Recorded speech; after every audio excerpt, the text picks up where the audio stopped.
నా తండ్రి సావుకి Reliance group అధినేత ముఖేష్ అంబానీ గారని చెప్పి నువ్వే చెప్పావు.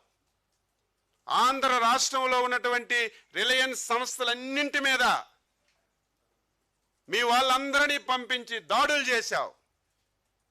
ఇది వాస్తవమా కాదా? ప్రజలందరికీ నేను ఈ సందర్భంగా అడుగుతున్నాను. పాత్రికేయులుగా మీరు కూడా ఒకసారి గుర్తుపెట్టుకోవాలి. అచ్చెన్నాయుడు చెప్పింది వాస్తవమా కాదా అని తెలుసుకోవాలి. నువ్వే రిలయన్స్ వాళ్ళ పాత్ర ఉందని చెప్పి దాడులు చేయించి నానా యాతన చేయించి నువ్వు అధికారంలోకి వచ్చిన తర్వాత రిలయన్స్ వాళ్ళని మంచిగా చేసుకొని వాళ్ళు చెప్పిన వాళ్ళకి రాజ్యసభ సీట్ ఇచ్చావా లేదని చెప్పి నేను అడుగుతున్నాను.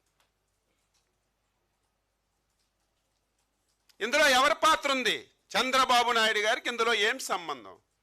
దీనికి కర్మ కర్త క్రియ నువ్వే. ఏం జరిగిందో నువ్వే చెప్పాలి. బాధ్యులు ఎవరో నువ్వే చెప్పాలి.